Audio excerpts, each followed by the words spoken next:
Hello बच्चों, कैसे हैं आप लोग। स्वागत है आपका हमारे YouTube channel Rameez NEET biology classes में। बच्चों, आज हम लोग बात करने वाले हैं बॉडी फ्लूइड एंड सर्कुलेशन के अपने अगले topic that is blood coagulation या फिर ब्लड क्लॉटिंग की। तो आइए शुरू करते हैं अपने वीडियो को। ब्लड कोआगुलेशन या ब्लड क्लॉटिंग होता क्या है। स्टूडेंट्स देखिए, ब्लड कोआगुलेशन या ब्लड क्लॉटिंग की आवश्यकता कब पड़ती है।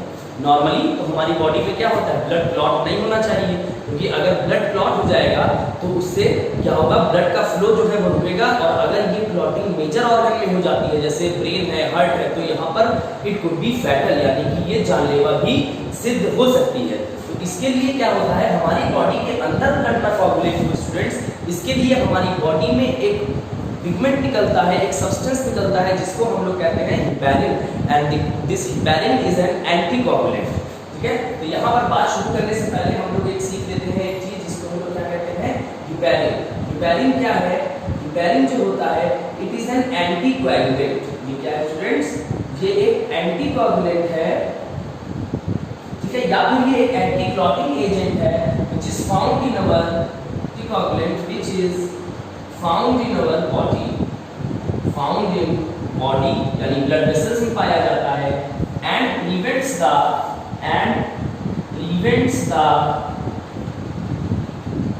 Clotting of blood. और ये ब्लड के क्लॉटिंग को रोकता है शरीर के अंदर, clotting of blood inside the body या फिर इनसाइड ब्लड वेसल्स। बॉडी के अंदर ब्लड किसमें मिलेगा, ब्लड वेसल्स में मिलेगा। और उसमें क्या करते हैं, ये जो हिपैरिन होता है बच्चों, this heparin prevents the coagulation of blood inside the blood vessels. और हमारी बॉडी नॉर्मली काम करती रहती है, बात समझिएगा।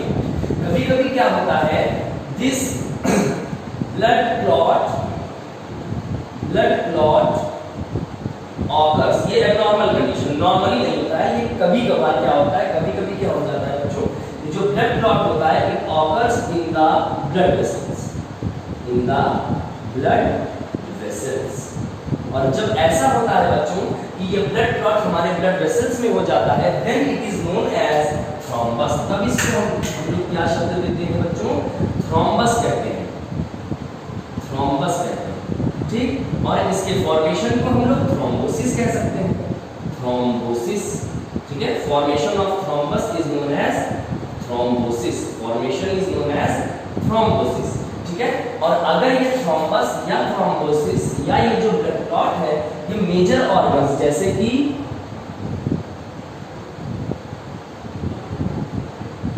लाइक ब्रेन, हार्ट एक्सेट्रा, इन सब जगहों पर बन जाता है, then it may be prove to fatal.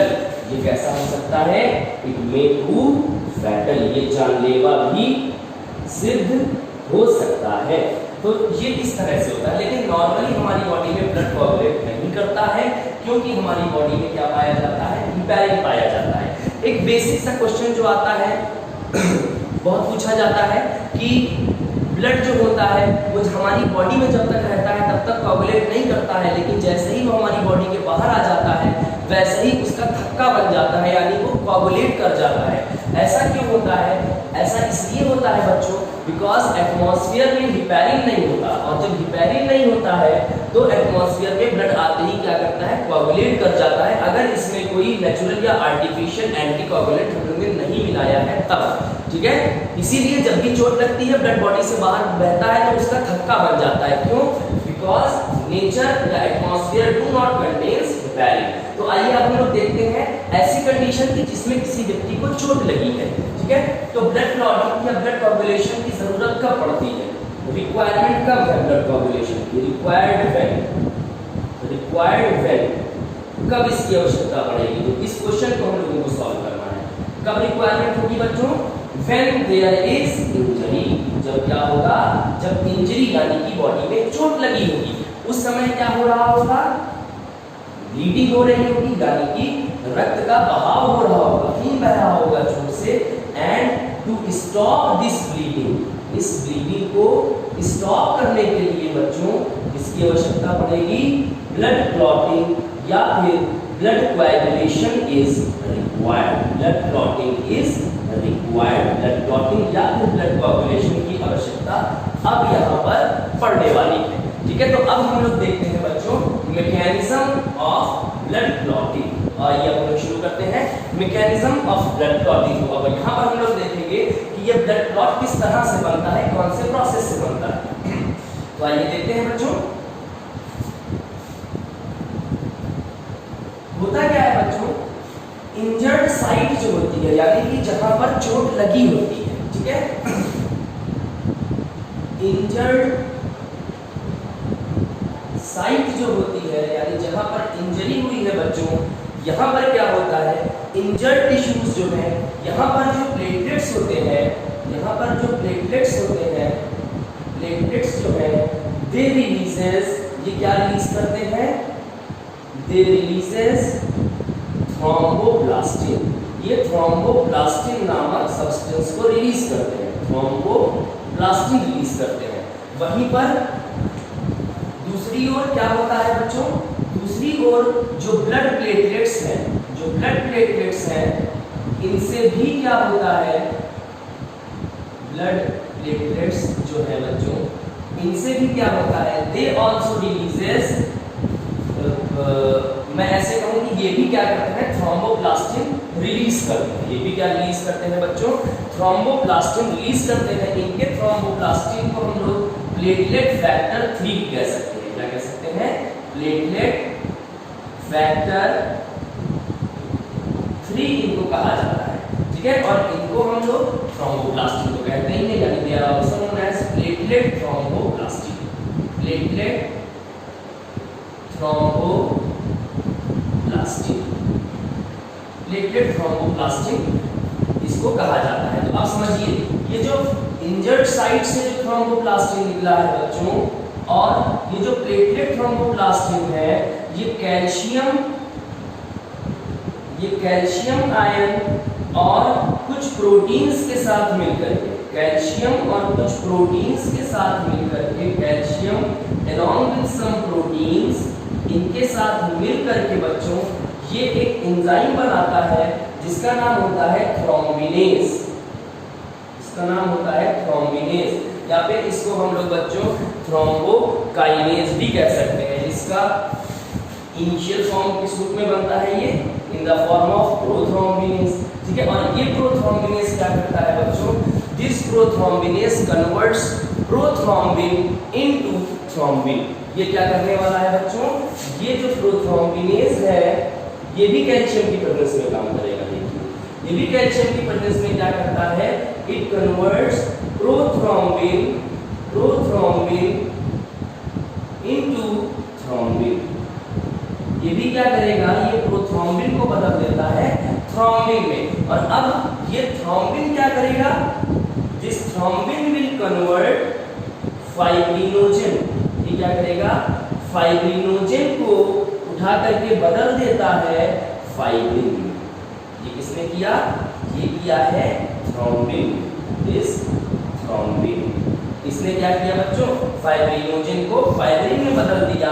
अब यही फाइब्रिन क्या करेगा बच्चों, ये फाइब्रिन जो है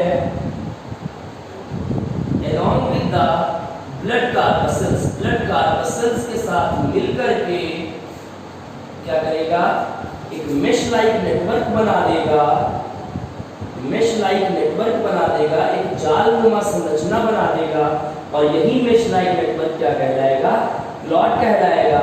और इसके बनते ही क्या हो जाएगा, ब्लीडिंग जो होगी वो स्टॉप हो जाएगी। जब भी ये क्लॉट बन जाएगा पूरी तरह से, क्या हो जाएगा, ब्लीडिंग स्टॉप्स। तो ये एक बेसिक सा बिल्कुल आसान सी चीज है, लेकिन बहुत बार पूछी जाती है, इससे क्वेश्चंस बहुत आते हैं। एक चीज हम आपको और हम यहाँ पर बताना चाहते हैं कि जो इंपॉर्टेंट पॉइंट्स हैं वो याद रखने हैं कि कौन से एलिमेंट की आवश्यकता पड़ती है ब्लड कोआगुलेशन के समय, दैट इज कैल्शियम। कैल्शियम बड़ा इंपॉर्टेंट है। देखिए मैं यहाँ पर स्टार बना देता हूँ। और एक और चीज जो है कि क्वेश्चन ये पूछता है बच्चों कि किस विटामिन की आवश्यकता पड़ती है ब्लड कोआगुलेशन के समय। स्टूडेंट्स, तो यहाँ पर हम नोट करके आपको सिखा देते हैं कुछ चीजें अलग से हम लोग लिख देते हैं। विटामिन के, विटामिन के is required for the synthesis of, इसके लिए प्रोथ्रोम्बिन। प्रोथ्रोम्बिन की सिंथेसिस के लिए बच्चों, प्रोथ्रोम्बिन के सिंथेसिस के लिए किसकी आवश्यकता पड़ती है? विटामिन के की आवश्यकता पड़ती है। And this prothrombin is synthesised where? It is synthesised in the liver. ये बच्चों लीवर में इसकी सिंथेसिस होती है, यानी कि इसका फॉर्मेशन कहाँ पर होता है? लीवर में इसका फॉर्मेशन होता है। ठीक है, तो इस तरह से हम लोग ये चीज़ों को समझेंगे। अब यहाँ पर मैं आपके लिए कुछ और मेजर पॉइंट्स हम दे देते हैं, इसको हटा देते हैं यहाँ से। कुछ मेजर पॉइंट्स जो हम लोगों को याद रखने हैं, ये तो पॉपुलेशन की बात हो जाती है। अब देखिए कुछ बेसिक से पॉइंट अगर हम लोग बात करें कि कुछ एंटीकोगुलेंट्स की अगर हम लोग बात करते हैं, एंटीकोगुलेंट्स की हम लोग अगर बात करते हैं बच्चों, तो एंटीकोगुलेंट्स हीरुतिन जो है it is a natural anticoagulant. ये एक एंटीकोगुलेंट है जो किसमें पाया जाता है? लीच में पाया जाता है, in the saliva of leech. और इसको एंटीकोगुलेंट्स की तरह यूज किया जाता है, एंटीकोगुलेंट की तरह इसको यूज करते हैं। दूसरा students, citrate and oxalate. Citrate और ऑक्सलेट को भी हम लोग किसकी तरह यूज कर सकते हैं? एंटीकोगुलेंट की तरह यूज कर सकते हैं। This citrate and oxalate can also be used as anticoagulants because करते क्या है ये? They attracts the calcium. ये कैल्शियम को अट्रैक्ट कर लेते हैं और अपने में क्या कर लेते हैं? And bind with it. और जब अपने से ये बाइंड कर लेंगे कैल्शियम को स्टूडेंट्स, तो क्या होगा? फ्री कैल्शियम बचेगा नहीं। फ्री कैल्शियम जब बचेगा नहीं बच्चों, तो यहाँ पर क्या होगा? प्रोथ्रोम्बिन जो है, प्रोथ्रोम्बिन थ्रोम्बिन में बदलेगा नहीं, और इस तरह से ये बदलेगा नहीं, मैंने क्रॉस बना दिया। ठीक है, कैल्शियम है नहीं यहाँ पर, कैल्शियम जो है बच्चों वो है नहीं, फ्री कैल्शियम था नहीं, क्योंकि कैल्शियम सिट्रेट और ऑक्सलेट से बन चुका है। और इस तरह से अब ये प्रोथ्रोम्बिन जब थ्रोम्बिन में नहीं बदलेगा तो आगे का प्रोसेस भी नहीं हो पाएगा। इस तरह से ये कुछ मेजर पॉइंट्स हम लोगों को याद रखने हैं। अब देखिए स्टूडेंट, दो चीजें और समझिए यहाँ पर। ब्लड क्लॉटिंग का टाइम कितना होता है? टाइम ऑफ ब्लड क्लॉटिंग, या पहले मैं बता दूं टाइम ऑफ ब्लीडिंग। ब्लीडिंग समय एक नॉर्मल इंडिविजुअल में जिसको कोई बीमारी वगैरह नहीं है, ठीक है ना, टाइम ऑफ ब्लीडिंग जो होता है it is students approximately 3 to 6 minutes. 3 से 6 मिनट तक एक नॉर्मल चोट जब लगती है तो वहां पर से खून बहता है, नॉर्मल कंडीशन की बात हो रही है। And the time of formation of blood clot, blood clot के फॉर्मेशन का जो समय होता है बच्चों वो कितना होगा? It is about 3 to 8 minutes. 3 से 8 मिनट में लगभग एक नॉर्मल क्लॉट जो होता है वो बन जाता है। ठीक है, अब एक एक्स्ट्रा हम लोग कंडीशन पढ़ लेते हैं जिसको हम लोग कहते हैं स्टूडेंट्स हेमोफीलिया। क्या कहते हैं? हीमोफीलिया कहते हैं। हीमोफीलिया एक ऐसी कंडीशन है जहां पर क्या होता है? Simple cut leads to excessive bleeding. एक छोटे से भी कट में क्या होता है बच्चों? बहुत ज्यादा ब्लीडिंग हो जाती है, क्योंकि वहां पर ब्लड क्लॉट नहीं कर रहा होता है। क्यों ऐसा? इसलिए होता है it occurs due to the deficiency of prothrombin fibrinogen and vitamin K. और साथ में किसकी आवश्यकता? विटामिन के। इन तीनों चीजों की या इन चीजों की जब कमी हो जाती है बच्चों, तो इस कंडीशन में ब्लड नॉर्मली क्लॉट नहीं करता है। छोटी सी भी अगर चोट लगती है बच्चों तो वहां पर भी excessive loss of the blood हो जाता है। तो इस कंडीशन को, इस बीमारी को हीमोफीलिया कहते हैं। और हीमोफीलिया अगर आप क्लास 12 की एनसीईआरटी देखेंगे तो हीमोफीलिया जो होता है बच्चों ये क्या है? It is x linked recessive disorder. ये कैसा डिसऑर्डर है बच्चों? एक्स लिंक्ड रिसेसिव डिसऑर्डर है। ऐसा क्यों है? क्योंकि इसके जीन जो होते हैं, gene for this disease are present या is present on X chromosome. इस बीमारी के जो जीन होते हैं बच्चों, वो किस में पाए जाते हैं? एक्स क्रोमोसोम पर ही पाए जाते हैं। ठीक है, तो इस तरह से हम लोग इसको पढ़ लेते हैं और इस तरह से हम लोग ने ये वाला प्रोसेस जो है बच्चों ये पूरा कर लिया। अब एक चीज समझिए, आखिरी पॉइंट जो इस टॉपिक में हम लोगों को समझना है बच्चों, जब भी ब्लड क्लॉट में क्या होता है, ब्लड क्लॉट में कॉन्ट्रैक्शन होता है, कॉन्ट्रैक्शन होता है, तो यहाँ पर एक येलो कलर का विस्कस फ्लूइड, चिपचिपा पदार्थ निकलता है। This yellow coloured viscous fluid is known as serum. इसको हम लोग क्या कहते हैं? सीरम।